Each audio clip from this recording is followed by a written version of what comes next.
Hare Krishna. Thank you so much. Ashwishaka, just take care that if Rasnaika will come, then you have to make a co-host, whatever maybe. Just take okay care of माता that. Ji. Yes माता जी। हरे कृष्णा। तो आप सभी का बहुत बहुत धन्यवाद। आज के हमारे इस 5वें दिन का जो हम लोग जगन्नाथ जी की कथा है, उसको हम श्रवण करने के लिए सब एक साथ जुटे हैं। तो ये जगन्नाथ जी की असीम कृपा है कि हमें जगन्नाथ जी अपने कथाओं के द्वारा हमें उनको स्मरण करने का अवसर प्रदान करें। इस कली काल के बद्ध जीव में, बद्ध जीव को, कली काल का बद्ध जीव का मतलब क्या है कि ऐसा कली काल है जहाँ पे भजन करना बहुत मुश्किल है।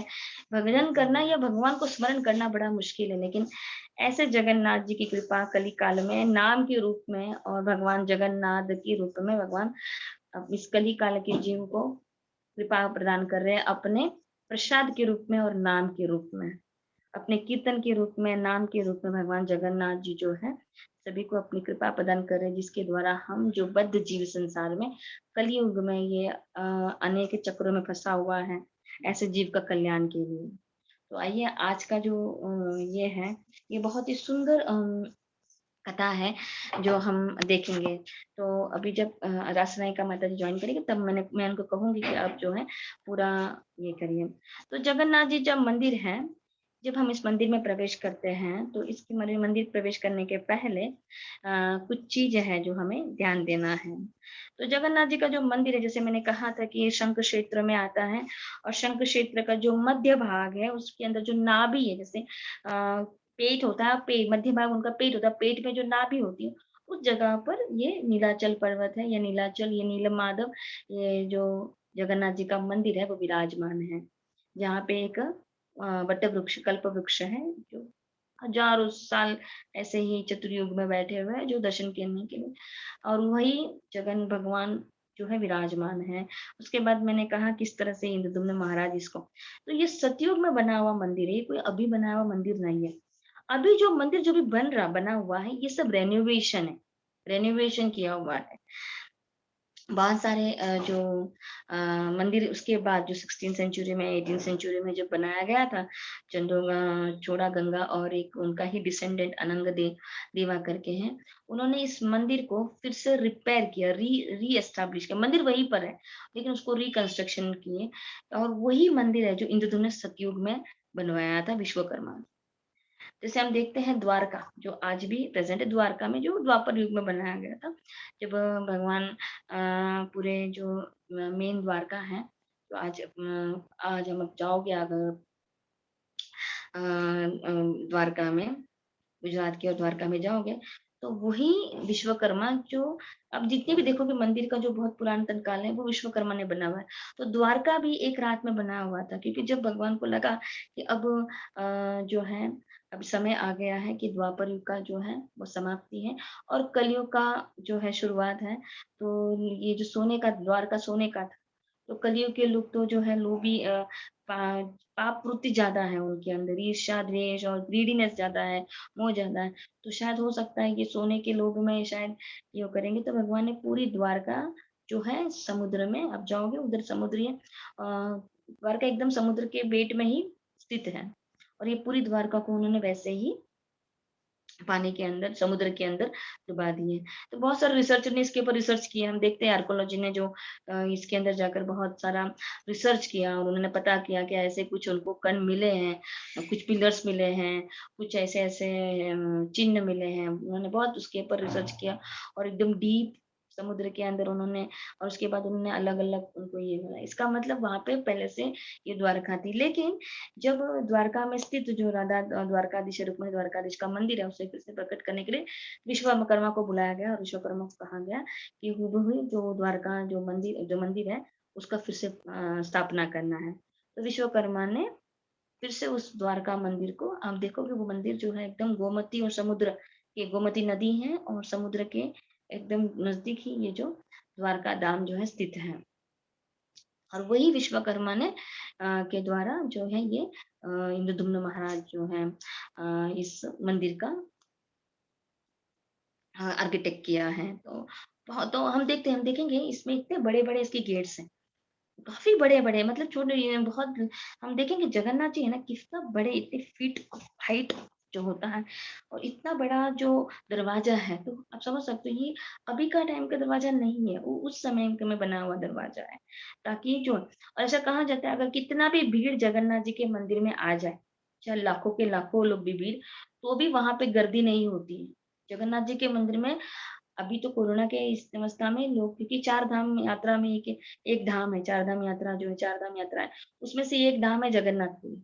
तो लाखों-लाखों लोग जो हैं जगन्नाथपुरी में आते रहते हैं और ऐसा कभी नहीं हुआ है कि यहाँ जगन्नाथपुरी में कोई जो है गर्दी हो गई है, लोगों को बहुत घुटन हो गया है, ऐसे कभी नहीं हुआ है। केवल रथ यात्रा के टाइम पे बहुत गर्दी रहती है। ला कभी 5 लाख 10 लाख वो जो यात्री आती हैं या जो भक्त लोग आते हैं रथ खींचने में, उस समय बहुत होता है। लेकिन अगर यात्री जो जो जगन्नाथपुरी में जाते हैं, वहाँ पे उनको इतनी गर्दी नहीं रहती। हज़ारों-हज़ारों में लोग जो है जगन्नाथ जी के दर्शन करके आते हैं, कहाँ से जाते हैं, कहाँ से आते हैं, ये नहीं पता चलता। लेकिन काफ़ी लोग वहाँ से गुज़रते हैं। तो जैसे मैंने कहा था कि जगन्नाथपुरी के 4 गेट हैं 4 गेट हैं। तो जो ईस्ट में है इसका जो आप अगर जगन्नाथ मंदिर से यानी जो अगर स्टेशन से भी या बस स्टैंड से भी अगर हम ग्रैंड जिसको ग्रैंड रोड बोला था, ग्रैंड मतलब बहुत बड़ा लंबा रोड है। मत पहले सबसे बड़ा रोड है ऐसा माना जाता है, सबसे बड़ा रोड है। जब जगन्नाथ जी की रथ यात्रा निकलती है, तो जितनी भी दुकानें होती हैं, जो भी कुछ है उस टाइम पे कुछ जो है अभी हम देखेंगे ये सब निकल अभी तो कोई है नहीं, लेकिन उस समय पूरा खाली होता है और ऐसा कहा जाता है कि जब जगन्नाथ जी जगन्नाथ जी की इच्छा होती है, उसको कहाँ से गुज़रना है। और अगर समझो उस रोड से ये रास्ता बड़ा इसका भी रोचक कहानी है बड़ी कि कैसे ये बड़ा इतना बड़ा-बड़ा होते गया। पहले तो जो एक नियमावली थी उतने से अनुसार ये रथ यात्रा का रोड बनाया गया था। लेकिन इसको बड़ा-बड़ा करते-करते अब काफ़ी बड़ा हो गया है रथ। ऐसे कहा जाता है जो पहले जो दुकान थे, वो काफ़ी बाहर था। लेकिन जगन्नाथ जी क्या करते हैं वो अपनी इच्छा से चलते हैं। और वो क्या करते थे कि वो जो र और ऐसा कहा जाता था कि अगर जगन्नाथ जी को उस रास्ते से गुज़रना होता है और अगर उस रास्ते में से कोई दुकान या कुछ हो जाए, तो जगह उसको तोड़ना ही पड़ता। जगन्नाथ जी उसके बिना हिलते नहीं थे। तो कभी-कभी ऐसा होता है कि कभी-कभी कोई जो उसके ऊपर हक जमा के बैठ जाता है, तो जगन्नाथ जी सबको हटा देते हैं। अभी सभी जो दुकान है काफ़ी अंदर चला गया है। नहीं तो पहले थोड़ा-सा दुकान बाहर था। तो जगन्नाथ जी की अलग-अलग लीलाएँ हैं जो जगन्नाथ जी रोज़ करते हैं। अभी भी भगवान जगन्नाथ जी कली काल में भगवान जगन्नाथ जी अपने भक्तों के साथ अनेक लीला करते हैं। जो पंडा हैं, इनके बहुत अलग-अलग लीलाएँ जगन्नाथ जी, बलदेव और सुभद्रा करते रहते हैं।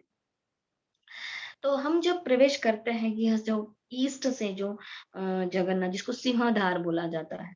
जब हम लोग में प्रवेश करते हैं तो आप अपने मन से प्रणाम कर लेना इस सिंहद्वार को जो हम लोग एंट्री करते हैं। और इस एंट्री में करते समय वहाँ पे एक अरुण जैसे हर एक विष्णु टेम्पल के सामने कोई भी विष्णु मंदिर होता है उसके सामने गरुड़ स्तंभ होता है। लेकिन अगर आप सिंहद्वार में एंट्री करोगे तो आपको अरुण जो है स्तंभ मिलेगा। तो ये अरुण स्तंभ क्या है ये जानना ज़रूरी है। ये कैसे ये अरुण स्तंभ यहाँ पर आया? तो ऐसा कहा जाता है जैसे कश्यप मुनि की जो 2 पत्नी हैं कश्यप मुनि की बहुत सारी पत्नी उसमें से एक पत्नी है विनीता और विनीता के 2 पुत्र हैं वे गरुड़ और अरुण। गरुड़ जी हम जानते हैं और अरुण। तो ये गरुड़ जो है ये विष्णु का वाहन हुआ और जो अरुण है वो जो है सूर्यदेव का। तो अरुण का जो है हम जैसे गाते हैं ना अरुण उदय झाला, है सूर्य जो है उदय होता है। तो ये अरुण जो है ये सूर्य का वाहन है। और ये जो सूर्य क्योंकि पूरे भारत में एक ही मंदिर है जो 7 सूर्य का मंदिर है, वो है कोणार्क। तो मैंने कहा था कि 4 ये ओडिशा जो है 4 भाग में डिवाइड है, शंख, चक्र, गदा, पद्म। तो ये शंख चक्र जो पद्म है, पद्म क्षेत्र है वो पद्म क्षेत्र कोणार्क है। तो कोणार्क ये सूर्य वहाँ पे सूर्य का मंदिर है और ये अरुण का ध्वज था, ये ध्वज जो है वो वहाँ पर हुआ करता था। इस कोणार्क में। लेकिन जब अनंग देव जो राजा था, जब वहाँ पर उन्होंने देखा कि भगवा और वो जो उनके डिसेंडेंट है इसके बाद जो 17th सेंचुरीज़ ब लगभग 17 सेंचुरी 17-18 सेंचुरीज़ में जब चोड़ा गंगा का जो डिसेंडेंट है मतलब उनके ही आने वाले जो लिनिएज में आने वाले जो है अनंग देव है, उन्होंने देखा कि ये जो अ मंदिर है, जो सूर्यदेव का मंदिर है, वहाँ पे ये अरुण ध्वज है, तो उनको लगा ये तो भगवान की सेवा में लगनी चाहिए।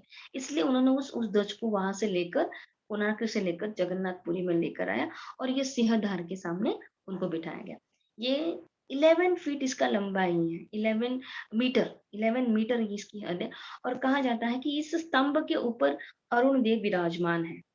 और यहाँ ऐसा कहा जाता है, जब आप मंदिर में जाओगे, मैं आपको आप इसको ऐसे मनन करते हुए आप मंदिर में प्रवेश कीजिए, ताकि आपको अच्छे से आपको मैं मानसिक जो मन से हम दर्शन करेंगे। अम, तो इस तरह से हम प्रवेश करेंगे। तो अरुण ध्वज जो है, ये उसका ऊपर ये 11 मीटर का जो अरुण ध्वज है, उसके ऊपर अरुण देव बैठे हैं। हम देखते हैं जब सूर्य उदय होता है, तो सूर्य उदय के पहले ये लाल जो रंग होता है, आप देखते हैं सूर्योदय के पहले में बिल्कुल लाल जो डिम लाइट सूर्य का होता है, ये अरुण का रंग है, उनका रंग है। कलर है। तो ये उनका चेहरे जब वरुण देव अपने, क्योंकि अगर कोई रथ होता है, तो रथ में जो पहले हमें कौन जो बैठा है वो नहीं दिखता, रथ का जो सारथी है वो हमें दिखाई देता है। जब सूर्य उदय होता है तो हमें क्या दिखाई देता है पहले? पहले ये रेड कलर का जो किरणें हैं वो दिखाई देता है। ये रेड कलर की जो किरण है ये अरुण है। तो ये अरुण जो है, ये इस स्तंभ के ऊपर बैठा है और कहा जाता है जो बेदी है, बेदी का मतलब जिस सिंहासन में जगन्नाथ जी बैठे हुए हैं, उसके बिल्कुल उस सिंहासन के सिंहासन के ऊपर नहीं है, सिंहासन के लेवल में, ताकि वो जगन्नाथ, और ये अरुण की इच्छा थी कि मैं जो है भगवान जी के सेवा करूँ, उनको दर्शन करूँ। और ये इसकी वजह से राजा की इच्छा हो गई और राजा ने वो जो अरुण देव है उसको स्तंभ को वहां से लेकर, और जब हम जगन्नाथ के एंट्री करते हैं, तो वहां पे थोड़ा पानी होता है। आप कभी भी जाओ वहां पे थोड़ा पानी होता है, जाओ, क्योंकि हम बहुत सारी जगह जाकर आते हैं और हमें पता है कि जब भी हमें मंदिर जाना होता है तो हमें पैर धोना चाहिए, पैर धोने चाहिए, फिर हमें मंदिर में एंट्री करना है। ये एक्चुअली शास्त्र है कि पैर धोने, क्योंकि हम बहुत जगह जाकर आते हैं और बड़ी स्वच्छता से हम जो है भगवान के उस भाव से हम मंदिर में, तो आप कभी भी जाओगे तो पहले वहां पे चरण पानी रहता है, ये पानी को ये करते हुए आप सिंहदार में पहुँचोगे। जब सिंहदार है, ये सिंहदार जो है ईस्ट साइड में आता है, जो एंट्रेंस है, the main entrance of Jagannathpuri. जब हम लोग उनको एंट्री करते हैं, तो जब एंट्री के करने के समय में एक पतित पावन जगन्नाथ जी हैं। तो मैं रासनायिका अगर जॉइंट हो जाएँगी तो बता देंगे, मैं उसको बोलूँगी आप बताना करके उसको। तो पतित पावन है।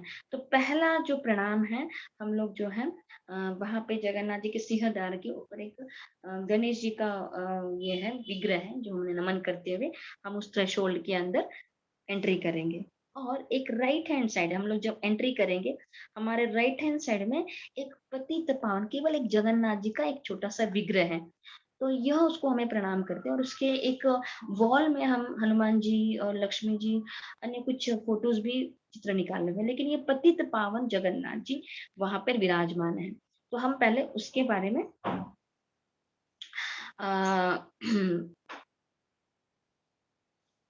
अ, वर्णन करेंगे कि ये पतित पावन जो जगन्नाथ है वो कैसे यहाँ पर प्रकट हुए, जब पतित पावन जगन्नाथ।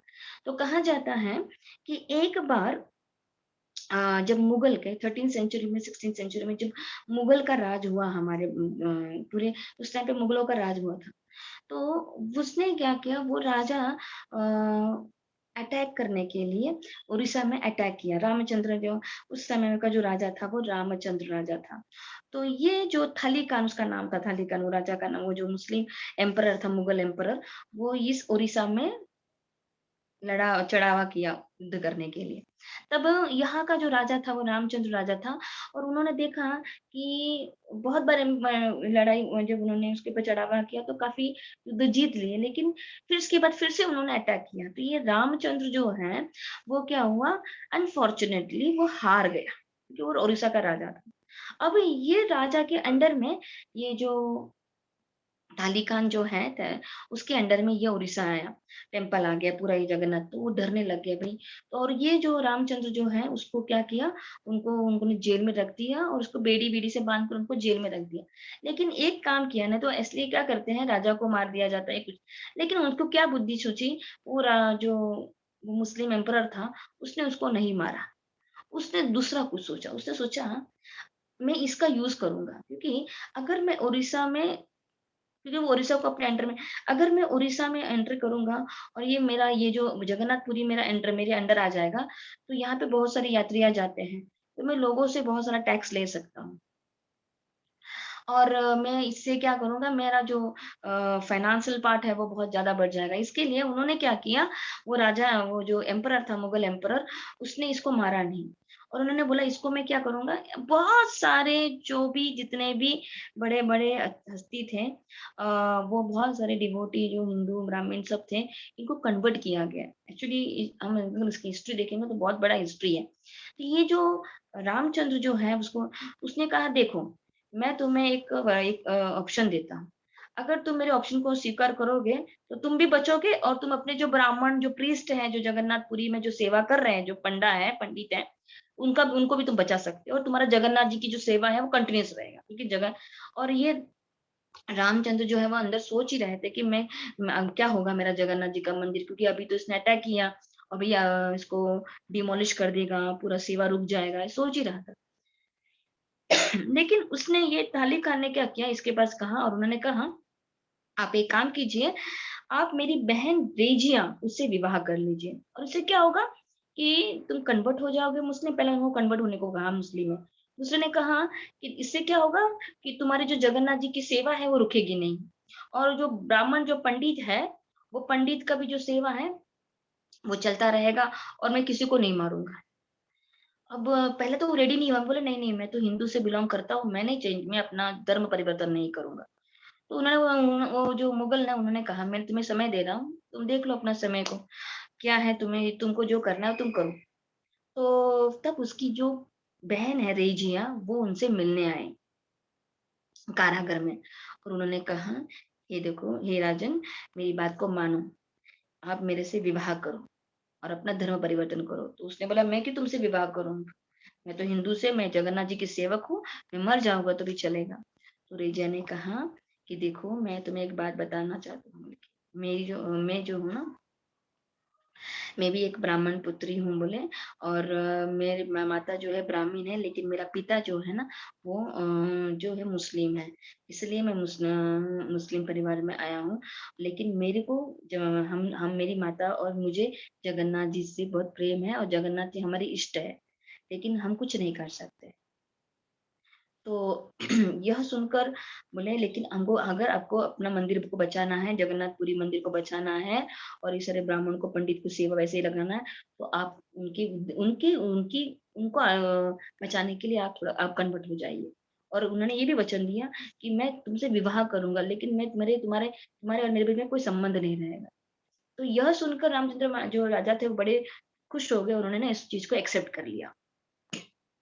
और उसके बाद वो रामचंद्र जो है वो रेजिया से विवाह कर दिया और वो जो जेल में था उसमें से निकाल दिया गया और वो रहने लगा। लेकिन बाकी जो समाज में जितने भी पंडा थे ब्राह्मण परिवार में, उन्होंने ना, क्योंकि उस समय में अगर कोई मुस्लिम के घर का पानी भी पी लेता ना तो उसको बहिष्कार कर देता था समाज से। तो सिर्फ जाति प्रथा का बहुत बड़ा उस समय में ये था। तो उनको बहिष्कार कर दिया जाता था और रामचंद्र जो उस टाइम के राजा थे, क्योंकि ओडिशा में आज भी राजा का सिस्टम है। जगन्नाथपुरी ऐसा मंदिर है जहाँ पे राजा का आदेश पे चाहिए। अगर जब तक राजा नहीं आएगा और जगन्नाथ जी के मंदिर के सामने उनका रोज का एक ये रहता है, उनको सपने में आता है, क्या नहीं करना है। और रथ यात्रा भी जब चलती है तो राजा के बिना रथ यात्रा नहीं चलती। जब तक राजा नहीं आएगा, तब तक रथ यात्रा आगे निकलती नहीं है।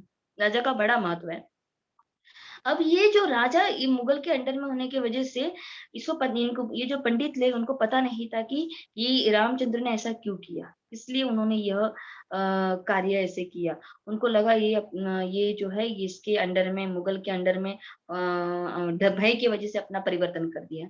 लेकिन इसका रीज़न ये था कि वो सबको बचाना चाहता था और मंदिर को टूटने से बचाना चाहता था। और ऐसे करते हुए वो, क्योंकि और उस ऐसा कहा जाता है कि जो राजा होता है, हर एकादशी के दिन उस राजा के नाम पे जो दीप है ना, वो कलश के ऊपर एक दीप का भी स्थान है। हर एकादशी के दिन राजा के लिए वो दीप अर्पण किया जाता है जगन्नाथपुरी में। लेकिन जैसे जब उनको पता चला कि ये राजा जो है कन्वर्टेड हो गया, मुस्लिम बन गया है, तब से वो उनके लिए दीप आराधना ही बंद कर दिया। अब राजा जो है, वो हमेशा जगन्नाथ जी के दर्शन करते थे, लेकिन अब उनको मंदिर में भी प्रवेश नहीं है। राजा को बड़ा दुःख होने लगा और रोज़ आता था और जो चक्र को देखता था और नमन करता था कि कैसे मैं एंट्री करूँ, किस तरह से मैं आपके दर्शन करूँ, क्योंकि अभी मैं क्योंकि पंडा लोग जो है वो तो अलाउ नहीं कर रहे हैं, तो बड़े बहुत दुखी हो जाते थे। और प्रार्थना करते थे, बहुत तीव्रता से प्रार्थना करते थे। चक्र को देखते थे, गरुड़ स्तंभ के पास खड़े रहते थे सॉरी अरुण स्तंभ के पास खड़े रहते थे और चक्र को देखकर नमन करते थे और रोज़ पूछते थे कि कब जगन्नाथ जी मैं आपका दर्शन कर पाऊँगा करके। तो बहुत विनती करते थे क्या बा तो जब ये राजा प्रार्थना करते थे तो भगवान जगन्नाथ जी को पता है, भगवान जगन्नाथ जी को सारी चीज़ मालूम है। तो ऐसे कहा जाता है कि रात के और जो राजा था वो वहीं पे बैठा रहता था सिंहधार के वहाँ पे। रातों-रात बैठे थे और रोते थे। In ecstasy he was crying and he used to feel the separation with the lord, क्योंकि हमेशा जो राजा अंदर की सेवा करने जाते थे, उनके दर्शन करने जाते थे, जब मंगला आरती होती, जब 8 बजे का ये जो समय होता है भगवान को जो रत्न सिंहासन में बिठाया जाता है। उस टाइम पे महाराजा आते हैं, भगवान का दर्शन करते हैं। ये सब कर रहे थे। अब सोचो जब वो इतना सेवा कर रहे थे और अचानक उनका सेवा बंद हो गया। अभी तो उनको अलाउ भी नहीं है मंदिर में जाना, तो कितनी तकलीफ हो रहा था राजा को। तो वो राजा ने सोचा, राजा बैठा और जगन्नाथ जी से प्रार्थना करा कि मैं कब आपका दर्शन होगा। तो ऐसा कहा जाता है कि जब संध्या रात हो जाती है, क्योंकि भगवान जैसे मैंने कहा कि 12 बजे के बाद उनका बड़ा श्रृंगार होता है, भगवान सोते नहीं। तो 12 बजे के बाद जगन्नाथ जी आते थे और रोज उनके उनके गले में तुलसी की माला और उनके गले में फूलों की माला होती थी और जगन्नाथ जी जो है वो इनको दर्शन दे देते थे और इस राजा बड़ा खुश हो जाते थे। उनकी आंखों से अश्रु आने लग जाते थे और बाद में राजा ने कहा कि हे जगन्नाथ जी आप मुझ पर अपनी कृपा कीजिए, मुझे किसी भी तरह कर कर मुझे आपका अंदर दर्शन होना दे। तो उसने कहा देखो मैं ना पंडित जो पंडा है ना उनके अगेंस्ट नहीं जाऊँगी, मैं लेकिन तुम्हें अच्छा रोज़ ये चलता रहा। तो एक बार जो पंडा थे और रोज़ सुबह जब वो पट खुलता तो वहाँ पे फूल और तुलसी क्योंकि रोज़ साफ किया जाता है भगवान का जब बेड़ी बंद होती है मंदिर, तो साफ होता है, लेकिन जब सुबह आते हैं जब तो रोज़ फूल और तुलसी वहाँ पे गिरे हुए रहते हैं और बहुत सुगंधित हो जाता है। तो जब पंडा को फिर कुछ ब्राह्मण पंडा जो थे उनको ये बात समझ को सपने में दिखा कि ये जो भगवान है रोज़ जो है इस राजा से मिलने जाता था, उनको दर्शन देने जाता था। और तब से भगवान ने भगवान को वहाँ पतित पावन के रूप में और तभी से उनको जो विग्रह के रूप में वहाँ पे स्थापना की। तो हम जब सिंहद्वार के एंट्री करोगे, जैसे आप एंट्री करोगे तो on the right hand side में ये जो है yes thank you see nice Vishakha for your kind this thing, ये पतित पावन है, आप दर्शन कर लो। It's very very nice. जब आप सिंहद्वार के अंदर एंट्री करोगे तो ये जगन्नाथ जी का पतित that the same photo same one same thing which you have shown before. Yes, ये पतित पावन जगन्नाथ है। यह सिंहद्वार के राइट हैंड साइड में आप देखोगे, यह दर्शन जगन्नाथ जी। तो जो भी व्यक्ति अगर नॉन कास्ट है, जो हिंदू नहीं है और ऐसा कहा जाता है बहुत ही एकदम क्षुद्र एकदम, क्योंकि उस टाइम पे कास्टिज्म के बहुत ही था। तो ऐसे बहुत निचला जात का भी जो मलेच्छ है उनको भी अलाउ नहीं था। तो ये जगन्नाथ जी का दर्शन करने से साक्षात जगन्नाथ जी का भगवान कृष्ण जगन्नाथ जी का दर्शन करने के बराबर है। जैसे ही आप एंट्री करोगे, ये जगन्नाथ जी हैं, ये जो है इसको पतित पावन जगन्नाथ बोला गया है। तो यह आपको करेंगे। Thank you so much. तो आप सभी लोग यहीं पे नमन करो जगन्नाथ जी को, पतित पावन जगन्नाथ जी। अब हम आगे जाते हैं, वही वही जगह है। अब इसके अंदर एंट्री करने के बाद यहाँ पे इसके आगे आपको स्टेप्स दिख रहे हैं 12। ये टोटल जो स्टेप है वो 22 स्टेप्स हैं टोटल इसके अंदर। लेकिन ये 22 स्टेप की जैसे हम लोग इस पतित पावन को पार करते हैं तो एक काला शिला है, यम शिला बोला जाता है, काले रंग का है, यम शिला बोला जाता है। और ये मंदिर के ये सिंहद्वार के गर्भगृह जैसे जाने के वाले यहाँ पे 12 स्टेप्स है, बहुत चौड़ी है। 70 फीट उसका ये है और बोला जाता है और अराउंड 4 टू 5 फीट उसका जो विड्थ है, हाँ, बोला गया है। हम जब इसमें प्रवेश करते हैं तो हर एक स्टेप ऐसे कहा जाता है कि हम जो मनुष्य हैं वो काफ़ी दोषों से भरा हुआ है। बहुत सारे सिंफुल एक्टिविटीज़ करते हैं हम। बहुत से सिंफुल सा पापी पाप कार्य करके हम करे आए रहते हैं संसार में, वही करते हैं, क्योंकि यहाँ पे संसार में जो भी कुछ कार्य है वो भगवान के लिए हम अर्पण कुछ नहीं करते, तो बहुत सारे कार्य हमसे पाप है, हम जानते भी नहीं है। जैसे हम रोज चलते हैं फिरते हैं, कितने सारे कीटे मर जाते हैं, कितने सारे जीव मर जाते हैं, कितने सारे जंतु मर जाते हैं हमारे बोलने से, हमारे चलने से, कितने और हम भगवान और कितने सारे जीव को हम खाते हैं, तो बहुत सारे हमसे पाप होते रहते हैं। तो ऐसा कहा जाता है जब हम जगन्नाथ जी के इस अंदर जाते हैं, तो ये यमशिला है, यमशिला में हमें अगर पैर रखना चाहिए जाने के टाइम पे, क्योंकि ये जो यमशिला है, ऐसा कहा जाता है, ये पुराना वर्णन है इसका, कि यहाँ पे अगर आप करोगे तो जितने भी पाप आपने किए हुए हैं ना, वो सारे पाप मिट जाते हैं, और ये स्टेप से हमें आगे बढ़ना है। तो ये राइट लेफ्ट हैंड, जैसे हम राइट हैंड साइड में पतित पावन है, और जब हम लोग एंट्री करते हैं तो on the left hand side में ये यमशिला है, और ये 22 स्टेप्स है। 22 स्टेप्स का मतलब है 22 दोषा से हमारे अंदर, बहुत सारे दोष से हमारा जीवन बना हुआ है। तो ऐसे बहुत सारे दोष को पार करते हुए हम जगन्नाथ जी को दर्शन करने जा रहे हैं। यहाँ पे इसी स्टेप में सारे पूजा अर्पण होती है। इवन जो भी पूजा आपको करना है, अगर किसी को दोष है किसी का, या कोई किसी को कुछ ब्लैक मैजिक या कोई भी प्रॉब्लम, या कोई जनेऊ चेंज करते, बहुत सारे मुंज का सेवा हो, या कोई जनेऊ चेंज करना हो, या पितरों को दर्पण देना हो, यह स्टेप में बैठकर आपको, अगर वहां के जो पंडा होते हैं ना, वो पंडा आ जाते हैं, अपने आप आ जाते हैं, आप क्योंकि कम से कम 6000 पंडा लोग है। पंडा का मतलब मैंने बताया था, पंडित है यहाँ पे 6000 पंडित जो जगन्नाथ जी की सेवा करते हैं, अलग अलग उनके वैसे हैं। तो कहीं भी हमको देखेंगे पंडा, और जिसको भी अगर कुछ करना है तो वो स्टेप में, उसी स्टेप, ये 22 स्टेप्स में आप जाते जाते जो है, आपको ये पंडा जो है आपको दिखाई देगा, जहाँ पे जन हाँ, तर्पण करते हैं जैसे। तो जैसे मैंने बताया कि यह चीज जो है यहाँ पर होता है। और आप देखते हैं यहाँ पे विदेशी लोगों को नहीं अलाउड है। जब आप एंट्री करते हो ना, तो ये जो पंडा के पास ना एक स्टिक्स होता है, ऐसे जैसे छोटा सा स्टिक होता है, जो बाम्बू टाइप होती है, छोटी सी एकदम सी, और ये ना हमारे सर पे मारते हैं, ऐसा कहा जाता है। तो कि ये पंडा लोगों को पता चलता है, क्योंकि यहाँ पे कोई भी हिंदू के अलावा किसी को भी अलाउड नहीं है, कोई भी अन्य जाति। इसका कारण भी ये है कि हमेशा इधर अटैक हुआ है, तो उनको डर है कि ये लोग जो आते हैं इसको डिमोलिश इसको करेंगे, और मंदिर में जगन्नाथ जी की सेवा है, उनकी सूची सब ठीक नहीं हो जाएंगे। ये मैं आगे बताऊँ किस तरह से औरंगजेब ने क्या, किस तरह से हमारे जो मंदिर को ये किया, ये मैं आगे की इसमें क्लास में बताऊंगी, तो आज थोड़ा बेयर कर लेना। और फिर इसके बाद ये 22 इसके राइट हैंड साइड में आनंद बाजार है, जो हम अभी नहीं जाएंगे। आनंद बाजार वो जगह है जहाँ पे भगवान को भोग लगाने के बाद विमला देवी को जाता है, और उसके बाद ये सारा भोग जो है आनंद बाजार में आता है।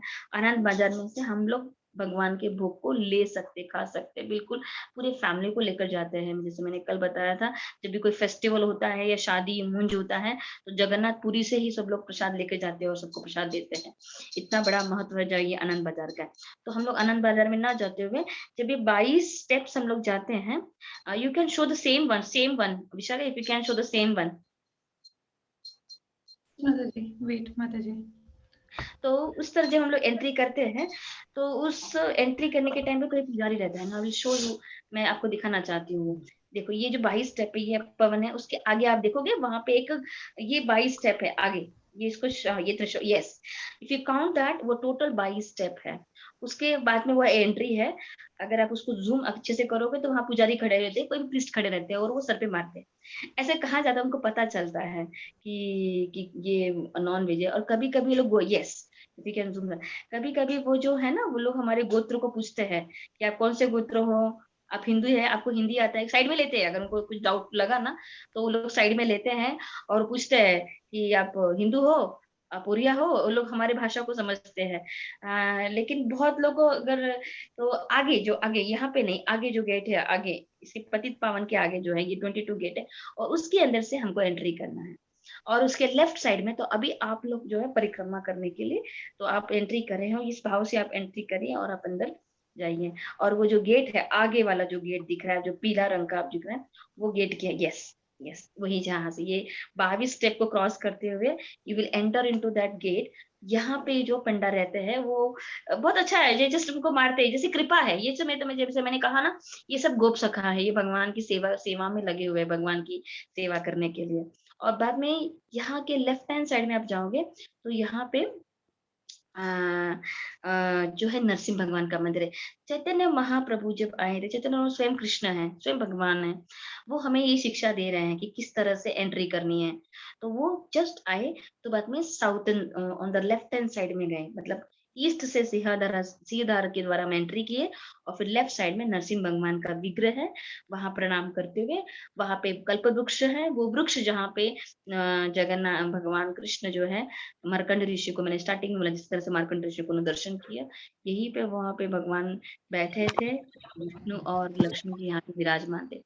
आगे फिर रोहिणी कुंड है और उसके आगे एक कुआं है, अंदर जो है वो कुआं है। ये कुआं वो कुआं से, ये पूरे जगन्नाथपुरी में 3 कुएं हैं।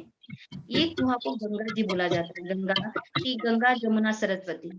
तो इस कुएं में से भगवान, ऐसे कहा जाता है 3 कुआं हैं और एक कुएं में से जो है वो कुकिंग के लिए यूज होता है और सरस्वती कुआं है, ये एक स्नान यात्रा के लिए और एक कुकिंग के लिए यूज होता है। और ये जो सरस्वती कुआं है, 3 कुआं है, ये 3 कुएं में से एक कुआं जो है सरस्वती कुआं बोला जाता है। इसी कुएं में से जब स्नान होते, पूरे साल भर ये बंद रहता है ये कुआं, और खाली जब स्नान यात्रा होती है, स्नान यात्रा कहने का मतलब जो भी 24 तारीख को जो पूर्णिमा थी उस टाइम पे जो स्नान यात्रा हुई थी। Mic mic mic mic mic mute कर दीजिए प्लीज, माइक म्यूट करो जिससे भी। Prashant Prabhu, Praveen Chaitanya Prabhu, please mute your mic. तो ये जब आप प्रवेश करोगे तो वहां पे एक कुआं है, इस कुएं में से जल निकाला जाता है। तो 3 कुएं हैं, उसमें से एक कुएं में से जल निकाला जाता है और ये जल में से स्नान यात्रा होती है। हम देखेंगे जब आनंद बाजार में एक जगह है जहाँ पे आपको सबको दिखाई देगा, वो रोड पे ही रोड में अगर खड़े रहोगे, तो अभी तो ये कोरोना के टाइम पे नहीं दिखा, नहीं तो लेकर आता है और वहां पे तीनों डीटीज को रखा जाता है और जगन्नाथ जी का स्नान किया जाता है। तो ये कुएं के पानी से ही भगवान को अर्चना की जाती है, भगवान को अलग अलग मंत्र उच्चारण किए जाते हैं। एक जो है तो ये केवल ये जो एक सरस्वती जो कुआं है वो केवल स्नान यात्रा के टाइम पे, ऐसे कहा जाता है पूरे साल भर ये कुआं बंद रहता है, ना तो इसके अंदर कोई कीटाणु रहती है, कुछ नहीं रहता है, कुछ नहीं। किसी को लगेगा साल भर इसमें, साल भर ये बंद हुआ है तो फिर शायद हो सकता है कि इसके अंदर कीड़े हो गए होंगे या कीटाणु हो गए होंगे, कुछ नहीं, एकदम फ्रेश रहता है। और उसी समय ऐसे ही जगन्नाथ में अनेक लीलाएं यहाँ पर होती रहती हैं, जो भगवान के क्योंकि भगवान की देवी अन्य सारे लोग यहाँ पे वास करते हैं। उसके आगे विमला देवी, जैसे मैंने कहा था, विमला देवी का प्राकट्य ऐसा हुआ है, पार्वती माता है वहां पर, जो पे भगवान के भोग लगने के बाद ये जो प्रसाद है जो विमला देवी को हम लोग ने एंट्री किए, on the left hand side हम गए जहाँ पे नरसिंह भगवान है और आगे छोटा सा जगन्नाथ जी का मंदिर है कल्प वृक्ष के उधर, और एक षडभुज का भी मंदिर है, षडभुज का मंदिर। ये षडभुज मंदिर मतलब भगवान ने के एक बड़े भक्त रहे रामानंद राय। तो ये रामानंद रॉय जो है, हाँ, रामानंद रॉय जो हैं, ये बहुत बड़े भक्त थे, ये राजा थे लेकिन चैतन्य प्रभु उनसे मिलना नहीं चाहते थे। लेकिन रामानंद राय बाद में भागवतम की कथा बोलने लगे, भगवान चैतन्य महाप्रभु बड़े खुश हो गए उनसे और उन्होंने फिर क्या किया, उनसे उनको दर्शन दिए षडभुज रूप में। भगवान को दर्शन दिया षडभुज रूप में, कि जिसमें राम के भी दर्शन दिए, कृष्ण के भी दर्शन दिए, और उन्होंने ये बताया मैं ही चैतन्य महाप्रभु, मैं ही कृष्ण और मैं ही राम। तो ये षडभुज का विग्रह जो है आपको ऑन द परिक्रमा के लेफ्ट हैंड साइड में, जो परिक्रमा करेंगे, कल्प वृक्ष में गए, रोहिणी कुंड गए, जैसे मैंने कहा था रोहिणी कुंड वो कुंड है, जब प्रलय हो जाता है तो यहाँ पे ये पूरा पानी यहाँ से निकलता है और जब क्रिएशन से तो ये पूरा पानी इसमें चला जाता है। और फिर उसके बाद हम विमला देवी जो मंदिर है, माँ पार्वती हैं, जिसको भगवान का भोग, भगवान ने बोला पहले भोग मुझे मेरे लगने के बाद विमला देवी को जाएगा, फिर वो आनंद बाजार में जाएगा। इस तरह से हम आगे चलते हुए विमला देवी को नमन करते हुए जो माँ पार्वती है नमन करते हुए हम लोग आगे जाएंगे। वहां पे अलग अलग विष्णु के अवतार के मंदिर हैं, जो 10 अवतार है। तो on the west hand side में हम लोग आएंगे। अभी हम लोग जो सिंहद्वार से आए ईस्ट साइड, फिर हम लोग लेफ्ट में गए, ये सदन जो अश्व द्वार जिसको बोला जाता है, वहां पर हम लोग ने आए। वहां पे ये सारे कुंड है, कुआं है, विमला देवी है। फिर हम लोग राइट में जाएंगे और वहां पे एक नरसिंह का इस मंदिर से ही लगा हुआ, मैंने वहां पे अलग अलग दशावतार के विग्रहों की सेवा होती है। और वेस्ट द्वार के सामने ही एक नरसिंह भगवान जो मंदिर से की मंदिर के अंदर ही है, मंदिर के अंदर ही इस विग्रह को, नरसिंह भगवान का विग्रह है, उसका हम दर्शन कर सकते हैं। आगे हम जाएंगे, आगे जाते जाते पांच पांडव जो पंच महादेव अष्ट महादेव है, उसमें से पांच महादेव को पांच पांडव बोला जाता है। ये पांच पांडव का मंदिर है। उसके बाद माँ लक्ष्मी का मंदिर है, तो हम लोग अभी परिक्रमा करके लक्ष्मी जी का मंदिर को हमने परिक्रमा किया। फिर हम लोग जैसे मतलब ईस्ट द्वार से हम आए, उसके बाद हम लोग साउथ द्वार में, ये सब रोहिणी कुंड है। फिर हम वेस्ट द्वार में आ रहे हैं, वेस्ट द्वार के सामने नरसिंह भगवान है। फिर हम परिक्रमा करेंगे, फिर हम लोग ईस्ट नॉर्दर्न साइड में आएंगे। ये नॉर्थ को जो है उसको बोलते हैं हस्त द्वार, जो हस्त द्वार है। तो सिंहद्वार, उसके बाद जो है अश्व द्वार, व्याघ्र द्वार, और यहाँ पे है हस्त द्वार। ये जो द्वार है, यहाँ पे भी ये कुआं है, इधर से भी पानी लिया जाता है किचन के लिए। और उसके लेफ्ट हैंड राइट हैंड से अगर हम लोग अस्त द्वार से आओगे, तो राइट हैंड साइड में एक जगन्नाथ जी का एक छोटा सा जगह है, जिसको जिसमें कहा जाता है, इसको कहा जाता है कि जब 12 साल के बाद जगन्नाथ जी को चेंज करते हैं, जगन्नाथ जी का 12 या 16 साल के बाद ये विग्रह चेंज होता है।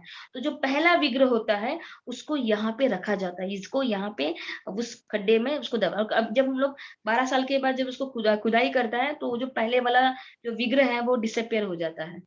तो वो जगह है वहां पर, जो हम लोग नीचे की उत्तर में, लेकिन हम लोग परिक्रमा न करते हुए फिर से वापिस हम अंदर की तरफ जाते हुए, वहां से एक रास्ता आता है। और चैतन्य महाप्रभु का भी एक स्थान है जहाँ महाप्रभु आए हुए थे, उनका चरण चिन्ह है चैतन्य महाप्रभु का।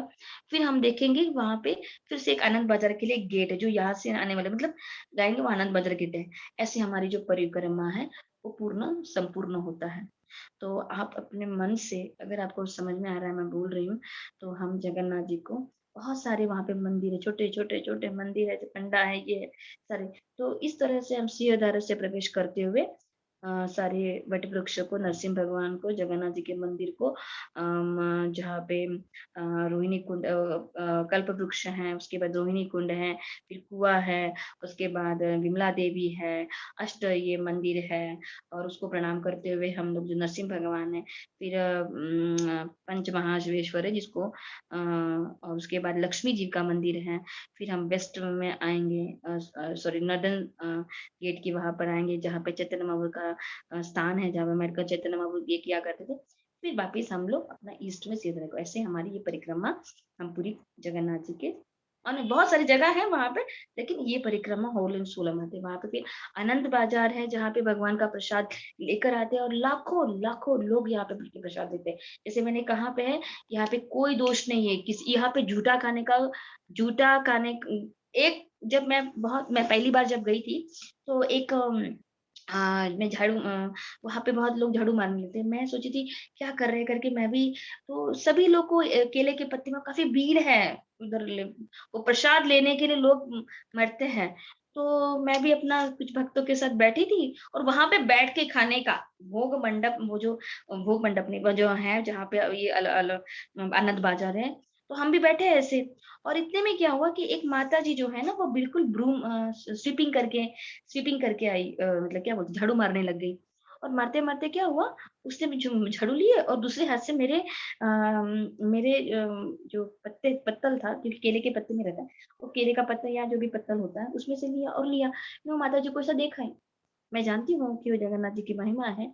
तो एक पंडा मुझे देखा, बोले बड़े भाग्यवान है कि कोई, मतलब यहाँ पे कुछ झूठा नहीं होता। और दूसरी बात, यहाँ पे वहां पे एक पानी होता है, जिसको कि चावल बनती है, चावल का पानी निकाला जाता है। जैसे हम लोग चावल के, मतलब महाराष्ट्र में सिस्टम ऐसा है कि पानी के साथ चावल को ये करते हैं, लेकिन कोस्टल एरिया में जितने भी एरियाज होते हैं ना, पानी के, चावल का पानी निकाला जाता है।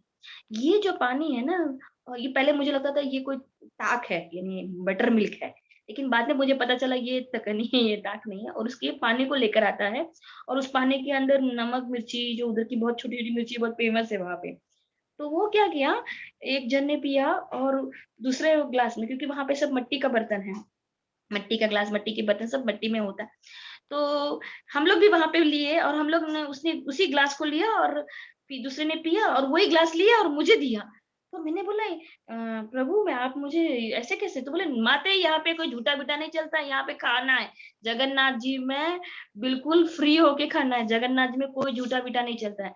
यहाँ पे ब्रह्मा जी स्वयं अगर यहाँ पे कुत्ते के मुँह में भी अगर भगवान का महाप्रसाद रहेगा, उसको भी लेगा को दोष नहीं लगेगा। इतना बड़ा महत्व है जगन्नाथ जी का प्रसाद का। स्वयं ब्रह्मा ऐसे बोला जाता है उनको देवी-देवताओं को भी इनको प्रसाद नहीं मिलता है। वो लोग कभी काके के रूप में यानी कौवे के रूप में या कुछ अलग प्राणियों के रूप में वहाँ पर आकर प्रसाद पाने को मिलते हैं। स्वयं लक्ष्मी जो वहाँ पे झाड़ू मारती है, तो जब मेरे को ये बात मैंने सुनी तो मुझे ऐसा लगा कि मेरे से कुछ अपराध हुआ क्योंकि हमें नहीं मालूम रहता क्योंकि वो सब लक्ष्मी ये जो जगन्नाथपुरी है ना, इसका पूरा आदित्य देवी जो है लक्ष्मी जी हैं, वो सब केयर करती है। चूल्हे जब ये जगन्नाथ जी का जब चूल्हा चढ़ाया जाता है, तो लक्ष्मी जी के अलग-अलग बहुत ऐसे मंत्र बोला जाता है और उसका एक्चुअली ये पंडा करते हैं क्योंकि लक्ष्मी जी का आवेश उनके पंडा में आ जाता है। ये मैंने खुद अपनी आँखों से देखा है क्योंकि जब मैं गुंडीचा टेम्पल जब जगन्नाथ की रथ यात्रा निकल कर जब गुंडीचा में जाते हैं, गुंडीचा मतलब इंद्रदुम्न की पत्नी का नाम गुंडीचा है और ये वृंदावन द्वारका और वृंदावन का भाव है ये। द्वारका और वृंदावन का जो गुंडीचा मंदिर है, तो लक्ष्मी जी अभी जो हैं वो अभी जगन्नाथपुरी में हैं और जग बलदेव सुभद्रा जो है अपनी मासी को मिलने जा रहे हैं गुंडीचा में। तो अभी 7 दिन 9 दिन नहीं रहेंगे, तो लक्ष्मी जी स्वयं आती हैं गुंडीचा में उनसे मिलने के लिए। तो भगवान भी बड़े नखरे करते हैं क्योंकि अभी अपनी माँ के घर पे आए हुए ना, तो बड़ा लाड़ था। लक्ष्मी जी बड़ा चिढ़ जाती। ये पंडित लोग ये पंडा करते हैं और रोल्स जो है ना वो जो रोल्स है, उड़ जाना, नहीं करना, ये सब ये मैं अभी आगे की जो कथा है मैं उसमें बताऊँगी आपको। इस तरह से ये पूरी अधिष्ठा जो है भोग का ये पूरी लक्ष्मी जी सँभालती है। और वो लक्ष्मी जी सब ये जो जो कभी-कभी कहते हैं कि वो स्वयं झाड़ू मारती है ये सब। तो ऐसे यहाँ पे सतत लीला होती रहती है। इस तरह से ये आनंद बाज़ार और हमने दर्शन किए। तो अभी हम थोड़ा-सा उनके भक्तों के जगन्नाथ जी के जो भक्त हैं, उसके ऊपर हम थोड़ा-सा ये करेंगे। तो हम एक पहला जो भक्त हैं उसके बारे में दासी बौरी करके है, बहुत फेमस स्टोरी है, सभी को पता होगा, बहुत लोगों को मालूम है दासी बौरी का स्टोरी। तो दासी बौरी जो है, ये बेला ग्राम नाम का जो 48 किलोमीटर जगन्नाथपुरी से है।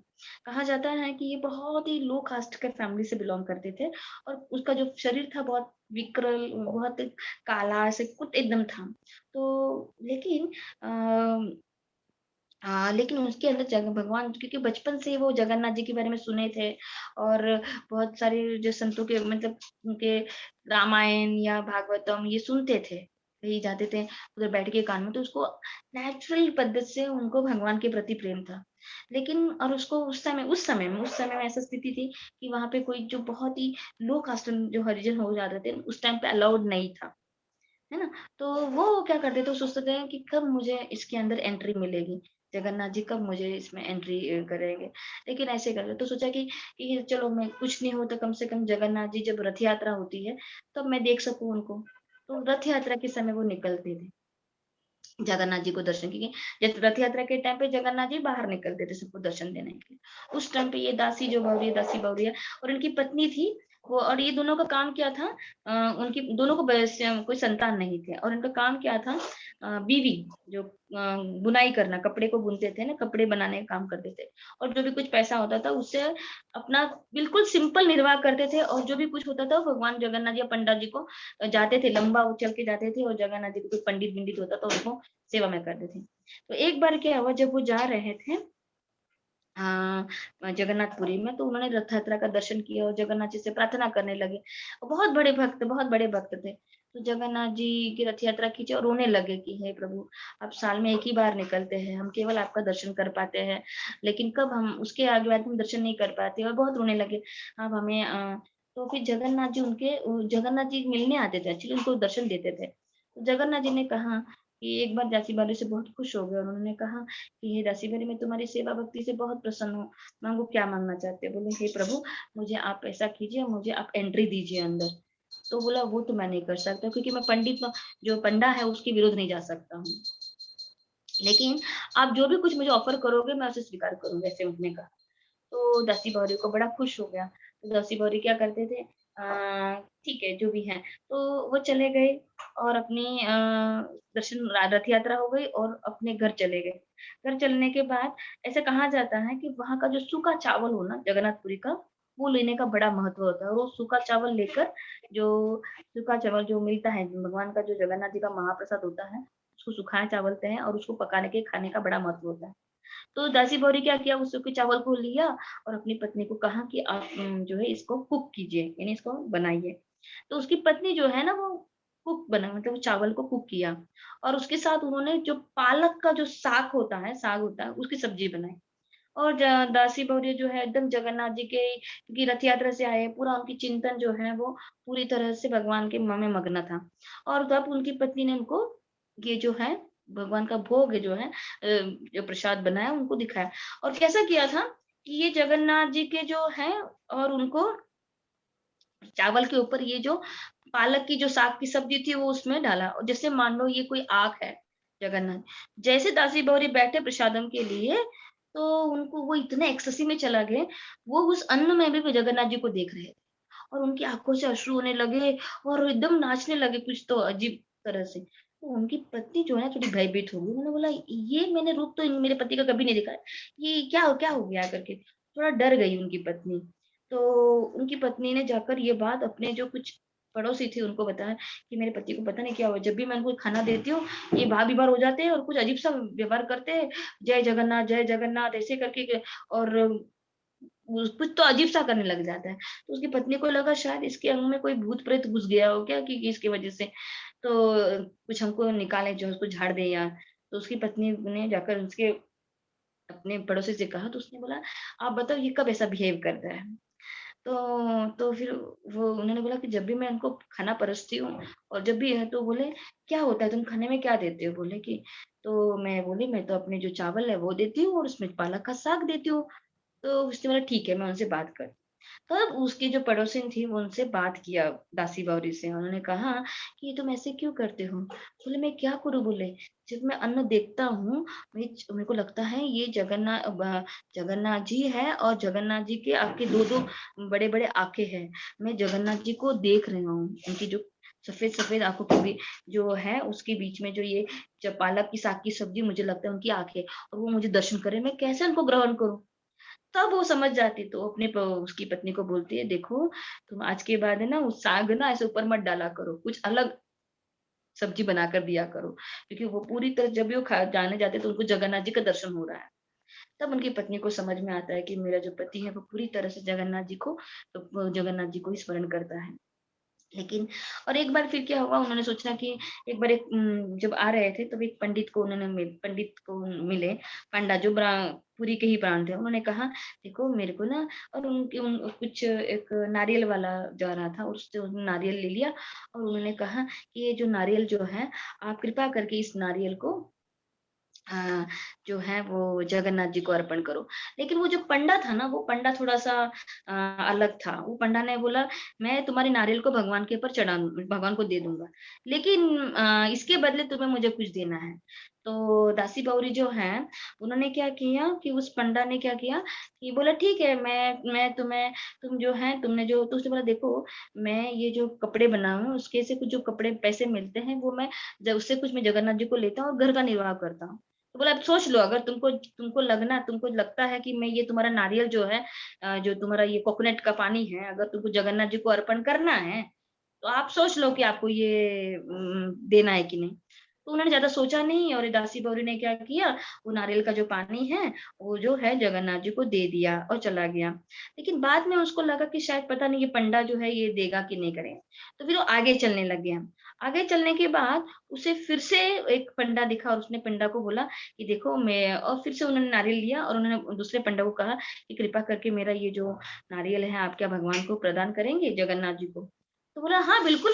तो बोला देखो क्या बोलना है बोले जगन्नाथ जी को तो बोलना और उन्होंने एक बात बोला दासी बौरी ने बोला कि आप ना गरुड़ स्तंभ जो जगन्नाथ जी के मंदिर के अंदर जगन्नाथ जी का मेन बेदी है जहाँ पे जगन्नाथ जी बैठे रहते हैं उसके कम से कम एक 4 to 5 100 मीटर्स रहेंगे यू नो उतने दूर पे ये गरुड़ स्तंभ है। वहां पे बोले वहां पे आपको खड़ा रहना है और उनको बोलना है कि दासी बौरी ने आपको ये नारियल का पानी दिया है, कृपा करके इसे स्वीकार करो। इतना ही बोलना है। तो यह बात बोलने के बाद तो पंडा जो है सोचने लगा, ये कैसे दासी बौरी बोल रहा है करके। बोले इतना ही आपको बोलना है। तो जैसे वो पंडा वहां पर गया और वो गरुड़ स्तंभ के वहां पर खड़ा रहा और उन्होंने बोला, दासी बौरी ने आपको नारियल भेजा है, नारियल का पानी भेजा है, कृपा करके आप इसको स्वीकार कीजिए। जब यह बात उन्होंने बोला, तो बलराम जी की नजर जो है, क्योंकि जगन्नाथ, बलदेव, सुभद्रा तीनों विग्रह वहां पे खड़े, आप दर्शन कर लीजिए, अपने मन से आप दर्शन कर लीजिए। और वहां पे तो बलराम जी ने कहा कि देखो वो तो नारियल पानी है, वो तो मैं तो वो लेने ही जा रहा था, इतने में जगन्नाथ जी ने बोला नहीं नहीं नहीं नहीं नहीं, वो दासी बौरी ने मेरे लिए भेजा है। तो ऐसा कहा जाता है कि अपने सिंहासन से, जगन्नाथ जी अपने सिंहासन से इतना बड़ा हाथ, विराट हाथ पहुंचा, और गरुड़ स्तंभ से उन्होंने दासी बौरे का जो फल है ना उसको स्वीकार करा और पानी पीने लग गया। तो सब ये जो पंडा थे, जो मैंने जैसे कहा पंडित है, ये ब्राह्मण है जो पूजा करते हैं, उन्होंने सोचा ये कौन, ये क्या है, जगन्नाथ जी के हाथ क्या कहाँ जा रहा है, वो देख रहे हैं। तो समझ में आया। तो कुछ ने पूछा कि क्या बात है, कि ये कहाँ से ये पानी दिया, तो बोले दासी बौरी ने भेजा है। तब उनको समझ में आया कि दासी बौरी जो है ये नारियल का पानी बेच रहे हैं, और भगवान ने बाद में उनको दर्शन दिए और उन्होंने कहा कि मैं तुम्हारी सेवा से बड़ा प्रसन्न हूँ, तो मुझे बताइए तुम्हें तुम्हें मुझे क्या वरदान चाहिए। तो उन्होंने बोला कुछ नहीं चाहिए प्रभु, मैं खुश हूँ, आप अपनी कृपा बरसाते रहें, लेकिन मेरी एक इच्छा है कि मैं आपके मंदिर में आना चाहती हूँ, मैं आपके मंदिर में प्रवेश करना चाहता हूँ। तो भगवान बोले नहीं नहीं, ये तो नहीं कर सकते, और कोई वरदान मांगो। तो बोला ठीक है, आप मैं जो भी अर्पण करता हूँ उसे आप प्रेम से स्वीकार कीजिए। तो उन्होंने बोला ठीक है, जो भी आप अर्पण करोगे मैं उसे स्वीकार करूंगी। तो क्या क्या उन्होंने कहा कि ये जो चक्र है ना, जो सामने ऊपर रखा है, ये जो नील चक्र है जिसमें 8 ये स्पोक्स होते हैं, इस नील चक्र को जो भी कुछ ऑफर करोगे, वो सारा चीज जो है मुझे अर्पण होगा बोले। तो दासी बौरी की बात बहुत सब जगह फैल गई, क्योंकि दासी बौरी जो है बहुत बड़ा भक्त है। वो इतना भगवान उनके नारियल का पानी जो है बिल्कुल अपने सिंहासन से लेकर गरुड़ स्तंभ में से ले लिया। तो सब मान गए थे। तो दासी बौरी ने क्या किया, कुछ दिन सोचा, उन्होंने सोचा, ऐसे वो आते रहते थे पुरी और बेलाग्राम से आते रहते थे। तो उन्होंने सोचा कि मैं भगवान को आज ना आम खिलाना चाहता हूँ। तो कुछ आम लिया उन्होंने खरीद कर, और आम खरीद कर उन्होंने क्या किया, एक टोकरी में रखा और बोले, और सबने बोला नहीं नहीं, तुम कुछ नहीं कर सकते हो, क्यों तुम्हारा भगवान विमान कुछ नहीं लेते, ये नहीं ले, और उसको बहुत धुतकार रहे थे। लेकिन दासी पौधे को कुछ मन लगा नहीं, उन्होंने बोला मेरे को मेरे भगवान से लेना देना है। तो आत्मा बोली तो पागल है, कैसे पता चलेगा कि तुम्हारा सब कुछ स्वीकार हो रहा है करके। तो दासी बौरी ने क्या किया, वो टोकरी के अंदर जो आम था, उस आम को उन्होंने लिया और वो चक्र को दिखाया, जो सुदर्शन चक्र है, जो जगन्नाथ जी जैसे उन्होंने बोला जो भी कुछ तुम अर्पण करोगे सुदर्शन चक्र को अर्पण कर लेना, और उससे क्या होगा मैं स्वीकारूंगा। तो सारे जो जय, आप इनको नमन कर लीजिए, क्योंकि जैसे ही हम यहाँ बैठकर जगन्नाथ जी का जो है दर्शन कर लेंगे, साक्षात भगवान ने बोले कि जो भी कोई मेरा दर्शन नहीं कर पाएगा, केवल सुदर्शन चक्र का दर्शन करने से मेरे दर्शन करने का जो महत्व है वो है मिल जाए, फल जो है मिल जाएगा। तो ये जो सुदर्शन चक्र का हम दर्शन करें, तो दासी बौरी ने क्या किया, अपने जो आम है उसको लिया और इस सुदर्शन चक्र को दिखाया। तो सब लोग ने सोचा कि हाँ, क्या तुम्हारे ये सुदर्शन को दिखाने से क्या जगन्नाथ जी खा लेंगे। तो उन्होंने कुछ नहीं बोला, क्योंकि उन्होंने सोचा कि मैं पंडितों से कैसे व्यवहार करूं, क्योंकि मैं तो बहुत तुच्छ जाति का हूँ, और ये सब भगवान जगन्नाथ जी की सेवा करते हैं, तो इनसे बोलना ठीक नहीं है। वो तो अपने एक्सेसी में थे, अपने भगवान के पूर्ण भक्ति में थे। तो फिर उन्होंने बोला कि आप खाली इतना देख, कृपा करके इतना देख लीजिए, क्या जगन्नाथ जी ने आम खाया है कि नहीं। तो वो लोग सब पंडा लोग जो है ना भाग गए अंदर देखने के लिए जगन्नाथ जी को। तो देखा तो सारे जो गुठलियां थी, जितने भी आम अर्पण किए थे, सारी गुठलियां जो है जगन्नाथ जी के सामने पड़े हैं। तब से वो समझ गया कि जगन्नाथ जी को जो भी कोई यहाँ से ऑफर करते हैं, दासी बौरिया जो भी ऑफर करते हैं, जगन्नाथ जी स्वीकार करते हैं।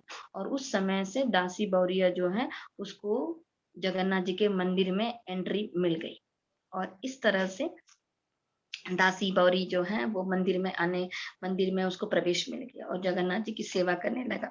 तो ऐसे दासी बौरी, ऐसे बहुत सारे भक्त की कथा है जो मैं बोलना चाहती हूँ समय का अभाव से, लेकिन बहुत जितना मेरे से हो सकेगा मैं अपनी कथा बताऊंगी, क्योंकि मैंने कहा था कि अब मैं भगवान और भगवान के भक्त के प्रति जो लीला चलती है वहां पे वो बताना चाहती हूँ। तो एक बार ऐसे ही एक कहानी है कि एक प्रभुदास करके एक भक्त था, जिसका पान का दुकान था। उस टाइम पे पान में नहीं चढ़े। जैसे जगन्नाथ जी जो है, ये काफ़ी सालों से सेवा हो रही है जगन्नाथ में। यहाँ पे कोई भी जो जो सत्य जो फूड जो होता है वो प्योरली जो है इंडियन फूड है। जैसे अगर टमाटर नहीं चलती है, आलू नहीं करते हैं, दूधी जो भी कुछ वेस्टर्नाइज़ फूड है जो अब ये सब जो फूड है ये सब बाहर से आए हैं। अब जो हम लोग टमाटर, भिंडी, दूधी ये सब जो है ये यहाँ-वहाँ से जो है वो फूड है। लेकिन प्रॉपर जो जो उत्कल फूड है, तो यहाँ पे नारियल, भोपला, दाल, छिलके वाला मूँग जो है ऐसे फूड ऑफर किया जाता है जगन्नाथ जी को। तो ये जो है उस टाइम पान भी नहीं लगाया जाता जगन्नाथ जी को। तो ये प्रभुदास नाम का जो व्यक्ति है जो है वो जो है वो अपना पान बेचता था और उनकी मन में इच्छा हो गई कि मेरे को भी इच्छा है कि जगन्नाथ जी को मैं पान खिलाऊँ। लेकिन भगवान को पान नहीं चढ़ती है। तो एक बार क्या हुआ कि एक उसी मंदिर में शाम रात के समय रात जब 12 बज गए तो एक प्रभु जी थे, एक भक्त था जो उसकी उसको जप करने का बड़ा जप करता था, भगवान का नाम का जप करता था। तो वो सिंहदार के वहाँ पे बैठकर अपना वॉकिंग करके वहाँ पे जप करता रात के 12 बजे में। तब उन्होंने देखा कि 2 लड़के, एक काले रंग का और एक सफ़ेद रंग का उस सीढ़ी से नहीं उतर रहे नीचे और उनको बहुत अच्छा लगा। फिर अपने माला में लगे और चला गया वो लड़का बाला बाहर चला गया। उनको लगा जैसे बाकी यात्रियाँ कैसे दर्शन करने आते हैं। लेकिन बाद के 12 बज गए थे, थोड़ा आकर्षण भी लगा और गया वो थोड़ी देर के लिए चला गया और वो वहीं पर जो है चैंटिंग करने लगा, अपना जो भी कुछ जप था वो करने लगा। और ये जो पान वाले की दुकान में चला गया और पान वाले को बोला, "देखो मुझे ना हमको ना पान चाहिए।" तो वो जो पान वाला ये दोनों को देखकर इतना मोहित हो गया, बोला, "क्या चाहिए?" बोला, "हमको ऐसे-ऐसे पान चाहिए, थोड़ा-सा कत्ता चूना कम होना चाहिए, खट्टा ज़्यादा होना चाहिए, थोड़ा-सा जो है जो भी कुछ पान में जो लगती हैं वो सब बना।" तो वो जो पान वाला था वो बड़ा अच्छे से उसको पान बना के दिया और पान बनाने के बाद बोला कि पैसा कहाँ है? तो बोले देखो पैसा तो हमारे पास नहीं है पर हमें पान खाने की इच्छा हो गई, तो हम पैसे हम फिर कभी दे देंगे। तो वो जो प्रभुदास था उसने बोला ठीक है कोई बात नहीं, कभी अलग समय में दे देना। तो फिर वापिस वो जो बच्चा है ना वो आए, फिर से ये 2 लड़के जो है ना इनके सामने से गुज़र गया। एक बलराम दास करके है, जो जहाँ पे वो श्रीधर के वहाँ पे जब अपना चालू था। उन्होंने फिर से देखा, बोला आते समय भी देखा और जाते समय भी देखा। तो बोला ये है कौन है 2 लड़के, 2 बालक है कौन? रात के समय में, फिर ज़्यादा सोचा नहीं और फिर उसके बाद उसके मन में कुछ ना हलचल मच गई और वो पान वाले के पास चला गया। और पान वाले के पास चला गया और पान वाले को पूछा, "देखो तुम्हारे पास कोई 2 लड़के आए थे क्या ऐसे?" तो उसने बोला पान वाले ने कहा कि देखो ऐसे तो अनेक लड़के मेरे पास आते रहते हैं खाने को, लेकिन हाँ, आए होंगे शायद हाँ, 2 लड़के थे। बोलते फिर हाँ, हाँ तो एक गोरा था, एक काला था। बोला हाँ, आए थे। तो बोले क्या आपने पान दिया? बोले हाँ, पान दिया। तो आपको उन्होंने लक्ष्मी कुछ दी क्या? बोले नहीं, उन्होंने कुछ भी नहीं दिया, ऐसे-ऐसे चला गया। तो उसने बोला देखो ऐसा नहीं दे करना है, आप तो व्यवहार करना है। अगर आप कुछ दे रहे हो, तो उसे पैसे भी लेना है। बोला हाँ, हाँ, ठीक है। अगले समय पे अगर वो आएगा तो मैं उससे पैसे ले लूँगा। और दूसरे दिन भी ऐसे ही हुआ, दूसरे दिन भी वो जो रात के समय में 12 बज जाए, तो ये 2 बालक जो हैं, उसे आए। फिर से ये बलराम दास ने देखा। अब बलराम दास को डाउट होने लगा कि ये कौन है करके। तो और ये पान वाला गया, पान वाला के वो जो दोनों काला दोनों काला और गोरा लड़का जो था, वो पान वाले के पास गया। और फिर से उन्होंने ये बोला कि हमें जो है पान दे दीजिए, जो तो कत्था है या जो भी चूना है वो सब लगा के। तो उन्होंने बोला देखो तुम्हारे पास पैसा है? बोले देखो पैसा तो कुछ नहीं, बोले तो फिर कैसे हम देंगे? बोले देखो मेरे पास है ना एक शॉल है और जगन्नाथ जी को जब रात की टाइमिंग होता है ना तो बड़ा एक शॉल दिया जाता है। तो क्या हुआ कि ये शॉल जो है उसने बोला देखो हमारे पास कुछ है नहीं लेकिन हम ना कभी फिर कभी लेकिन हमारे पास बहुत एक अच्छी महँगी शॉल है, आप उसको रख दीजिए। तो पान वाला ने सोचा उनको पान वाला उनको देखकर इतना मोह हो जाते थे कि भूल जाते थे। बोला ठीक है अच्छा दे दो। तो वो पान वाले के पास ये जो शॉल जो है वो रख दिया गया। और फिर वो दोनों जो बालक है वो चला गया फिर से। और ये बलराम दास जो है ना, वो देखे और बोले ये 2 लड़के आते कहाँ से हैं? तो उनके पीछे जाने लगा। फिर पता नहीं वो थोड़ा-सा गुमराह हो गया, फिर वो पता नहीं वो दोनों कहाँ चले गए। और इस तरह से वो और दूसरे दिन ये जो पंडा लोग थे, जो भगवान जगन्नाथ जी जिस एज़ इट इज़ था। जब द्वार खोले तो उन्होंने देखा कि भगवान जगन्नाथ जी के सब कुछ ऐसे के लेकिन उनका शॉल मिसिंग है। तो सारा जगह फैल गया कि जगन्नाथ जी का शॉल किसने ले लिया। सतुल तो ये बात राजा के पास गया।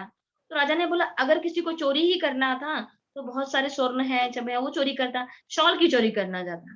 बोले कारण क्या है? तो यह बात जो है, तो फिर से ये जो बलराम दास था ना, ये पान वाले के पास गया और बोला कल कोई 2 लड़के आए थे क्या? बोले आए थे। बोले तुमने फिर से उनको पान दे दिया? बोला हाँ दिया। पैसे लिए? बोला नहीं पैसे लिए। बोले फिर उन्होंने क्या दिया? बोला एक शॉल दिया। बोला बताओ शॉल कौन-सा है? तब उनको ये बात याद लगी कि मंदिर के अंदर चर्चा हो रही है कि शॉल गुम गया। तो वो क्या किया, वो बोले लाओ तुम्हारा शॉल दिखाओ मैं। तो बोले क्यों? बोले मैं बताता हूँ। वो शॉल लेकर गया और वो जो पंडा था, जो वो जो जगन्नाथ जी की बेदी में जो सेवा करते थे, उनको जाकर शॉल दिखाया। और उन्होंने बोला यही है अब क्या आपका शॉल? यही जगन्नाथ जी को लगा सेवा में लगाते? बोला हाँ यही है। बोले कहाँ थे? बोले वो तो पान वाले की दुकान में था। सब गए पान वाले की दुकान के पास और राजा ने उसको बुलाया पान वाले को। बोले ये शॉल तुम्हारे पास कैसे आया? बोले देखो बाबा मुझे कुछ पता नहीं है, मेरे पास एक 2 लड़का आया था, एक गोरा रंग का और एक सफेद रंग का, बहुत गोरा था और एक काले रंग का आया था और वो में से उनको पान की खाने की इच्छा थी। मैंने वो इतने सुंदर दिख रहे थे, मैंने उनसे कोई पैसे नहीं लिए, तो पैसे के बदले उन्होंने शॉल दिया।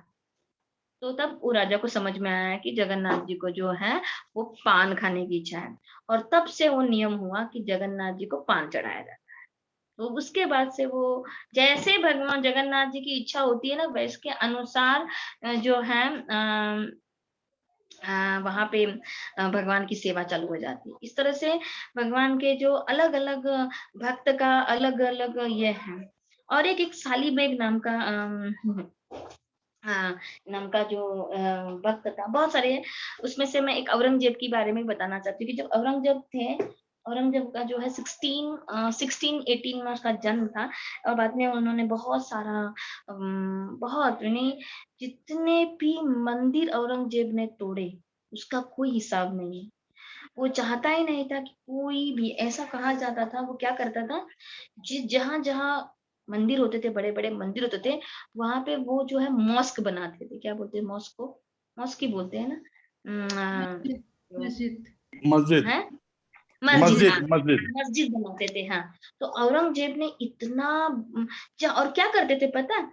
एंट्रेंस में और वो जो किसी मंदिर का जो अगर विग्रह होता है ना, जो विग्रह सेव्य विग्रह, वो क्या करते थे?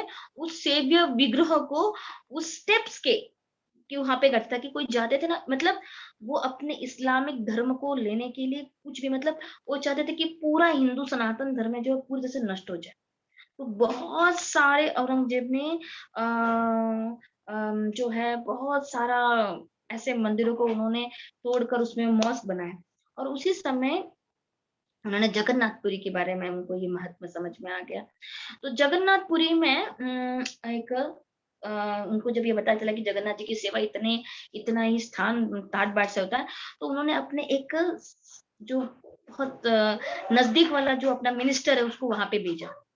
और ये जो मिनिस्टर था, वो मिनिस्टर जो है वो बिल्कुल कट्टर मुस्लिमवादी था और बिल्कुल हिंदू के अगेंस्ट बोलने वाले थे। तो उन्होंने क्या किया, उन्होंने ये उनको औरंगजेब के कहने पर जगन्नाथपुरी में चढ़ावा करने के लिए निकले। जैसे जगन्नाथपुरी में चढ़ावा करने निकले, उसी समय में जब वो आ रहा था, तो वहां पे एक सरोवर था।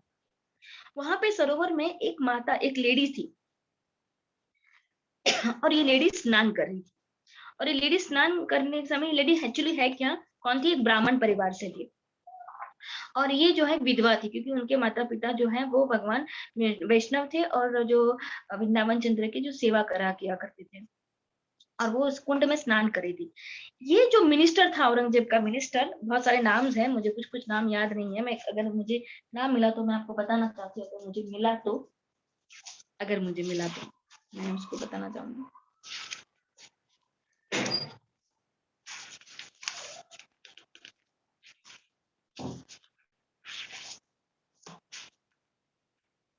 ओके, तो ये जो राजा था, वो मिनिस्टर था, वो जब लौट के आया, तब उसकी नज़र ये लेडीज़ के ऊपर पड़ी और जो स्नान कर रही थी और विडो भी थी।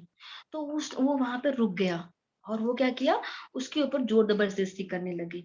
वो अपने आप को बहुत प्रयत्न करने लगा और बचाने के लिए, लेकिन वो क्योंकि वो तो मुगल था और बहुत यवन टाइप था, असुर थे, तो इसकी वजह से उसके ऊपर बहुत गलत करने लग गए। और फाइनली उसको लगा कि मैं कुछ नहीं अपने आप को बचा सकती, तो उसने उसको राजा को उसको उसका मिनिस्टर को बोला, देखो मैं आपको सरेंडर हूँ, आप मुझे अपनी पत्नी के रूप में स्वीकार करो। मैं तो तब उसने बोला, लेकिन मेरा एक रिक्वेस्ट है करके बोला कि आप अभी चढ़ावा मत करो करके जगन्नाथपुरी में।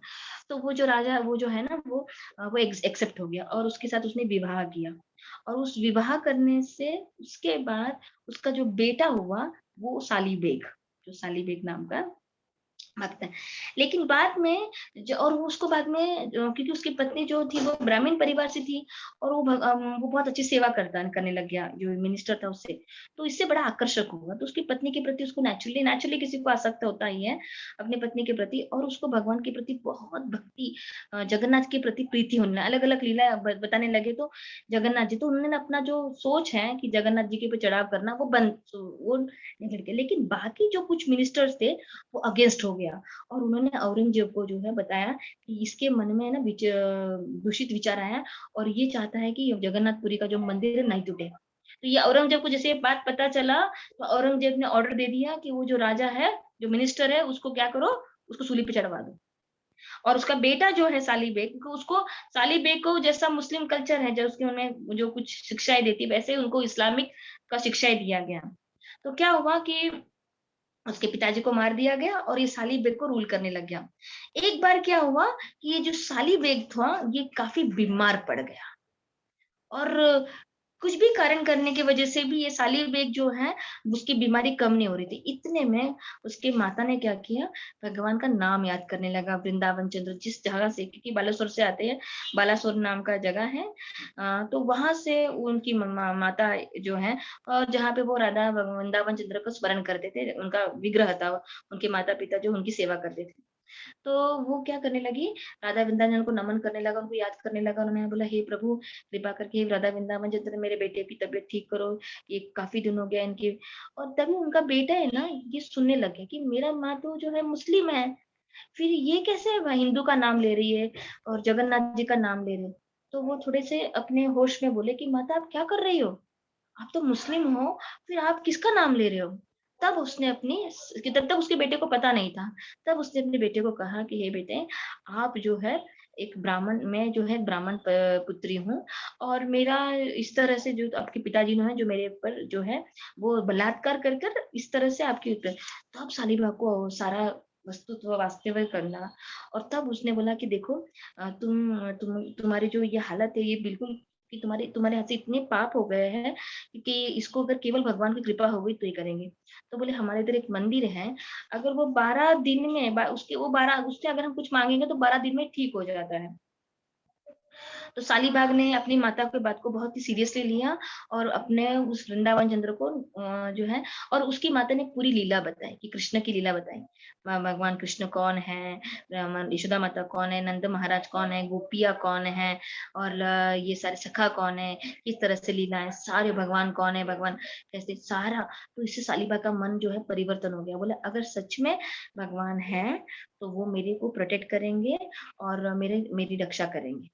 तो 12 दिन के बाद अगर वो नहीं आएँगे तो फिर मैं नहीं विश्वास करूँगी। तो बोले नहीं आप उनके ऊपर पूरा विश्वास करो बोले।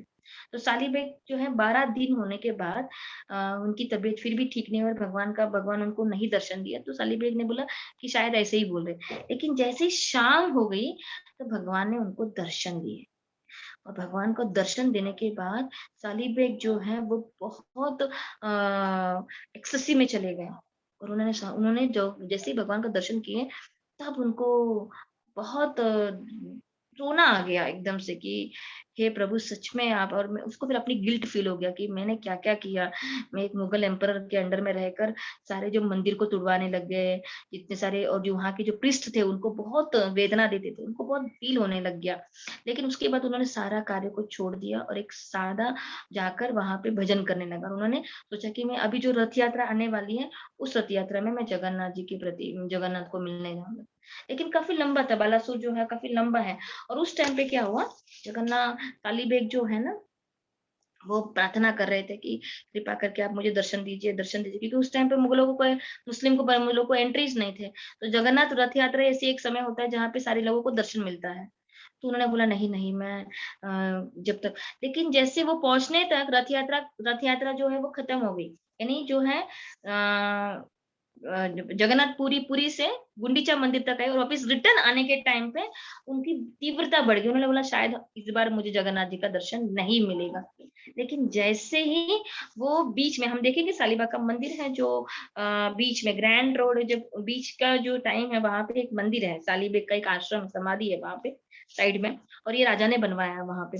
तो शालीबाग जो है ना वो सोच रहा था कि मैं जगन्नाथ जी का कब दर्शन, ऐसा कहा जाता है जब जगन्नाथ जी को पता चला कि मेरा एक भक्त रुका है, तो वो जगह पे रथ उन्होंने रोका, बहुत देर तक रथ रोका।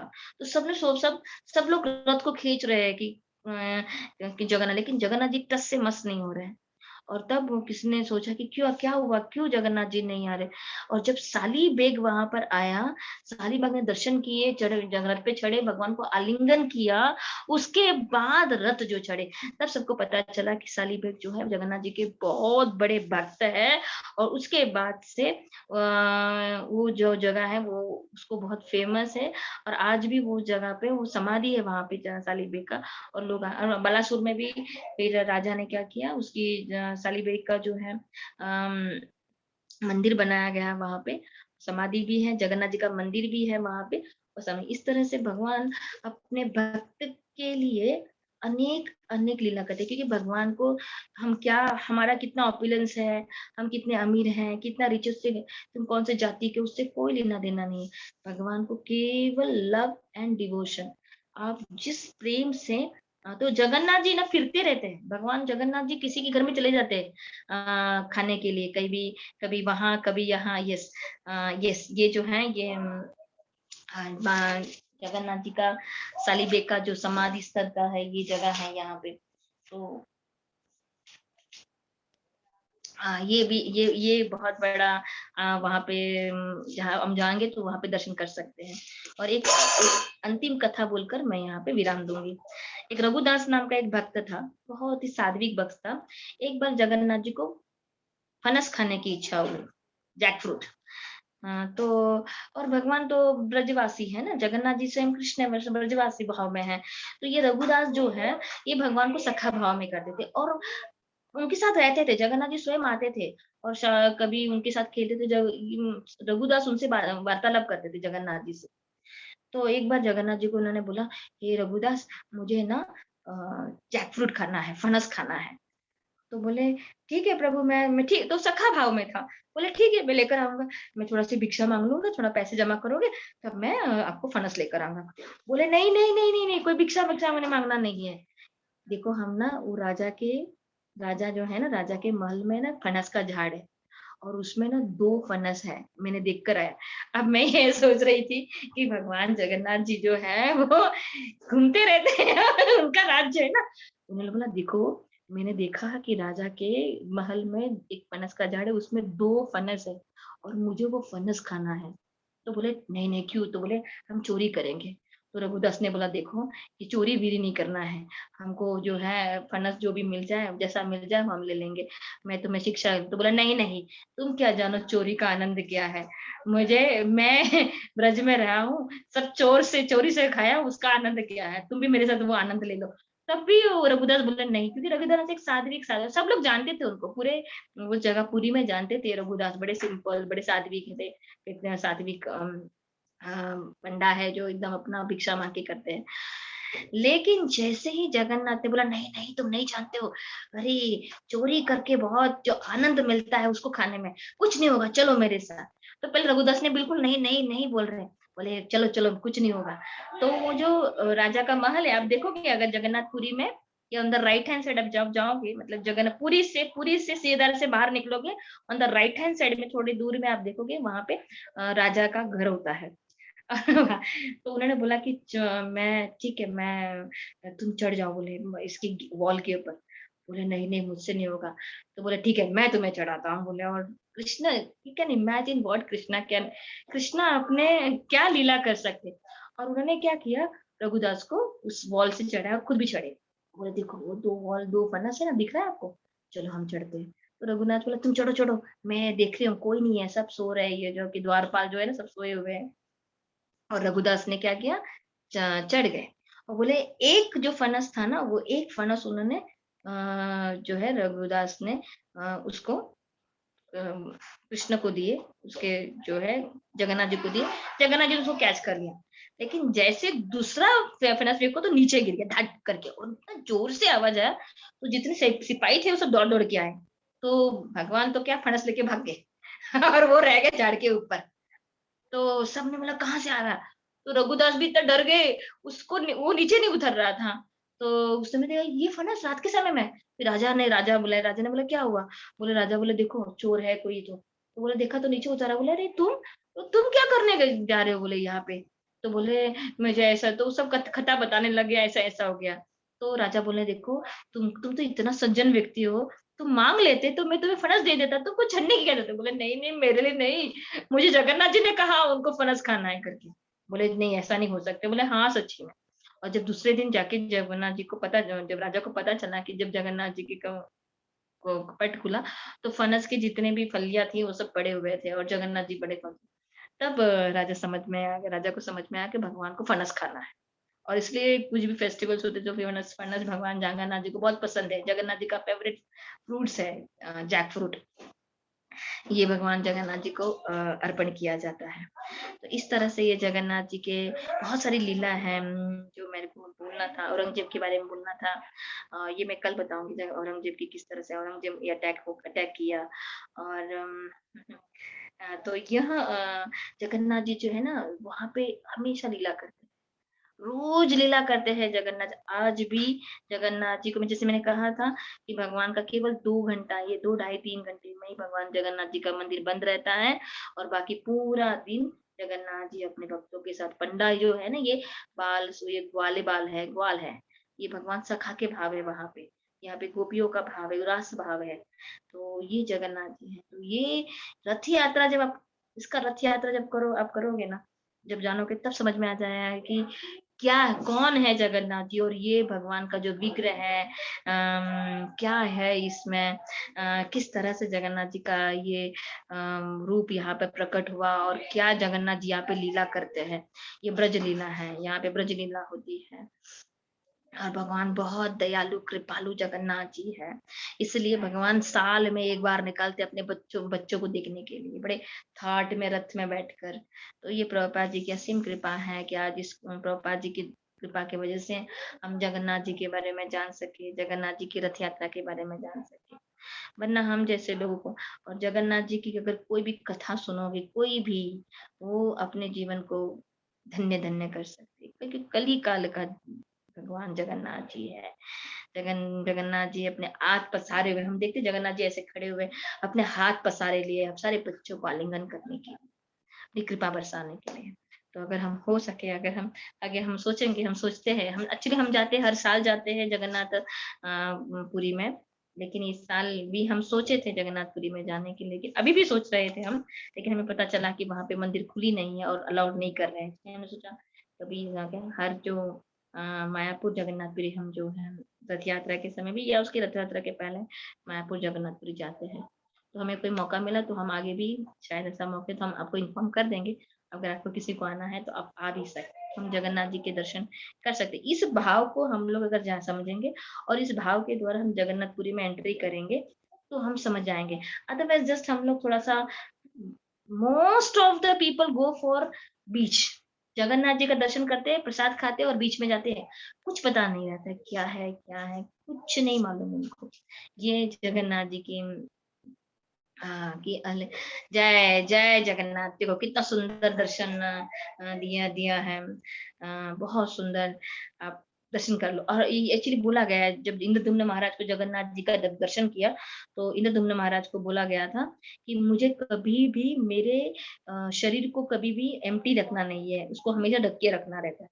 तो जगन्नाथ जी देखो हाथ पसारे, जगन्नाथ जी जो हाथ पसारे, ये जब स्नान यात्रा होती है ना, स्नान यात्रा में जगन्नाथ जी बलदेव सुभद्रा को यहाँ पे लेके आया रहता है और यहाँ पे स्नान करते हैं। आप यही से इनको प्रणाम कीजिए सभी लोग। जगन्नाथ बलदेव सुभद्रा मैया की जय, जय जगन्नाथ बलदेव सुभद्रा मैया की जय। जगन्नाथ बलदेव सुभद्रा मैया की जय। तो सभी सभी लोग बहुत जगन्नाथ जी का दर्शन, it is so nice to have a darshan of lord Jagannath. हमको जगन्नाथ जी अपनी कृपा करें। अब मैं प्रणाम मंत्र गा रही हूँ, आप बस दर्शन करके इसको सुनिए, क्योंकि वैसे मैं डाल दूंगी, व्हाट्सएप में डाल दूंगी ये जो प्रणाम प्रेयर्स हैं हमारा, क्योंकि ये गूगल में कुछ नहीं है, इसको हम लोग देव ने, क्योंकि ये इंग्लिश में है, तो मैं चाहती हूँ कि इसको हिंदी में भी मराठी में भी इसका मिल जाए। उसके बाद ये मैं व्हाट्सएप ग्रुप में डालूंगी, आप लोग रोज प्रेयर कर सकते हैं रथ यात्रा के पहले, तो आप सिर्फ सुने और दर्शन करें इसको। जगन्नाथ जी का दर्शन करते हुए हम इस जगन्नाथ जी के प्रणाम मंत्र को गाकर हम इसको यहाँ के आज की कथा को विराम देंगे। तो ऐसे ही आप लोग अपने आप सभी भक्त हैं जगन्नाथ जी के, हम सब ऑलरेडी भगवान के भक्त हैं, लेकिन कुछ हमारे कर्मों की वजह से, हमारे पूर्व की वजह से हम आच्छादित हो गए हैं, हम भूल गए हमारा जो रियल संबंध है भगवान से, वो हम भूल गए हैं, तो उसको हमें प्रस्ताव करना है। तो आप इसी तरह से ये जो कथा में आकर आप अपना हस्तक्षेप दिया है, और भगवान की खुशी के लिए जगन्नाथ जी बड़े खुद देख नहीं आ रहे, खुद आ रहे हैं बच्चों को देखने के लिए, तो हम इसी कथा के द्वारा हम भगवान जगन्नाथ जी को हम दर्शन कर सकते हैं। तो हम प्रणाम मंत्र गाएंगे, आप सब लोग जो है इस प्रणाम मंत्र को ध्यान से सुनना, ये प्रणाम मंत्र है, मैं ऐसे रखकर आपसे प्रणाम मंत्र को ध्यान से सुन लेना।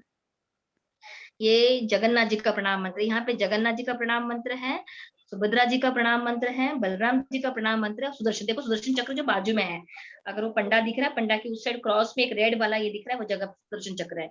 और कहा जाता है कि बलराम जी को जो है 33 जब स्नान यात्रा होती है, तो उनको जो है जगन बलराम जी को 33 कलश के पानी, जो कुएं से पानी निकलता है, 33 कलश होता है, उससे उसको उससे स्नान किया जाता है।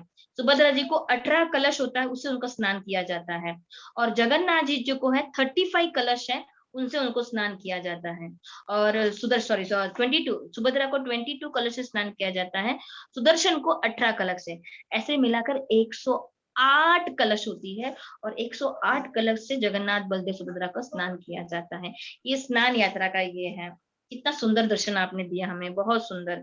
जय जगन्नाथ, जय बलदेव, जय सुभद्रा। ये कृष्ण बलराम और सुभद्रा स्वयं माँ दुर्गा, माँ अम्बे, माँ जगदम्बे, वही माँ योग माया के द्वारा है। जो लोग देवी माँ, माँ दुर्गा को, माँ जगदम्बे, माँ पार्वती को जो पूजा करते हैं, वही माँ दुर्गा, वही माँ अम्बे, वही अष्ट दुर्गा सुभद्रा के रूप में अपने भाई और बहन के बीच में बैठी हुई हैं, और यहाँ पे अपनी लीला कर रहे हैं, अपनी योग माया है। वही योग माया जो भगवान जब भगवान के कारागार में थे, भगवान का जन्म होने वाला था, तभी भगवान ने माँ लक्ष्मी, माँ ये जो दुर्गा माता को उन्होंने प्रकट हुए, उन्होंने कहा कि मुझे स्थलांतर करो वृंदावन में, क्योंकि और वहां से जो है वो जो यशोदा माता को जो बेटा हुआ वहां पे लेकर आओ, और यहाँ पे जो पुत्री के रूप में, और वही माँ जो बुझा अष्टभुजाएं के रूप में प्रकट हुई हैं। जब कंस उनको मारने को आया, छिटक, जब उनकी कंस अपने 8वां पुत्र को जब मारने लगे, तो उनके हाथ से छिटक गई जो माँ दुर्गा,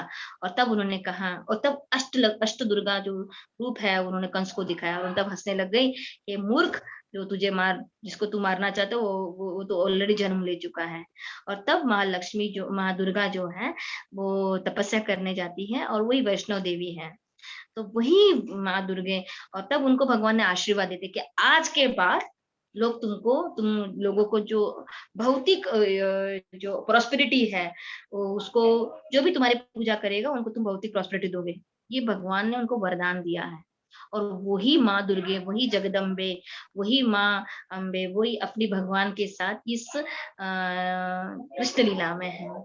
तो ये कृष्ण बलराम सुभद्रा जी जो हैं, बलराम स्वयं बल देने वाले हैं, सुभद्रा साक्षात माँ दुर्गा अम्बे जगदम्बे अष्ट, और साक्षात भगवान कृष्ण, तो यहाँ पे फैमिली है नहीं, यहाँ पे नो अदर। तो ऐसा ये जगन्नाथ जी का लीला है। तो हम अपना प्रणाम मंत्र बोलते हुए हम अपना भगवान ये प्रणाम मंत्र सुनने से ये सब अष्टक के भगवान को प्रणाम कर रहे हैं, आप इसे सुनिए, और उसको मैं ग्रुप में डालूंगी। और जो नए लोग हैं उनको अगर ये नहीं पता है तो हम करेंगे। Okay fine, let see we get it. Okay. नीलाचल निवासाय नित्याय परमात्मने बलभद्र सुभद्राभ्यां जगन्नाथाय ते नमः। नीलाचल निवासाय नित्याय परमात्मने बलभद्र सुभद्राभ्यां जगन्नाथाय ते नमः। देवा देवा जगन्नाथ प्रपन्नति विनाशान त्राहि मां पुण्डरीकाक्ष पतितं भवसगरे। नमस्ते जगदाधारा जगदात्मन नमस्तुते कैवल्य त्रिगुणातीत गुणजन नमस्तुते। करुणामृतपदोदे सुधाम्ने नमो नमः। दीनोदारिक गुह्याय कृपापतु नमः। परित्राहि जगन्नाथ दीनबन्धु नमस्तुते। निस्त्रोहं भवदोदिं प्राप्य त्वं तारिणं सुखम्। अभी बलदेव का प्रणाम मंत्र है ये। नमस्ते हलग्रह राम नमस्ते मुसलयुधा नमस्ते रेवती कांता नमस्ते भक्तवत्सला नमस्ते भलिनं श्रेष्ठ नमस्ते धरणीधरा प्रलंबरे नमस्ते तु त्राहि मां कृष्ण पूर्वजाम्। अभी सुभद्रा का प्रणाम है ये, सुभद्रा माता का। देवी त्वं विष्णुमयापि मोहयन्ति चराचरं पद्मासनसं शशि विष्णुभावशारिणी। जय देवी भक्तिदात्री प्रसीद परमेश्वरी। जय देवी सुभद्रे त्वं सर्वेषां भद्रदायिनी। सुदर्शन प्रणाम। सुदर्शन महाज्वाला कोटि सूर्य समप्रभ अज्ञानदासे मे नित्यं विष्णुर्मार्गं प्रदर्शय। नमस्ते नित्यविलासद वैष्णवास्त्र निकेतन अवार्य वीर्यं यद्रूपं विष्णु तत्प्रणमाम्यहम्। हरे कृष्ण कृष्ण कृष्ण हरे हरे हरे राम राम राम हरे। सब लोग एक साथ बोलो, हरे कृष्ण कृष्ण कृष्ण कृष्ण कृष्ण हरे हरे हरे हरे हरे हरे राम राम राम हरे राम राम हरे हरे हरे कृष्ण कृष्ण हरे हरे राम राम हरे हरे हरे कृष्ण कृष्ण हरे हरे हरे राम राम हरे जय जय जगन्नाथ जय जय बलदेवा जय जय सुभद्रा जय जय जगन्नाथ जय जय जगन्नाथ जय जय बलदेवा जय जय सुभद्रा जय जय जय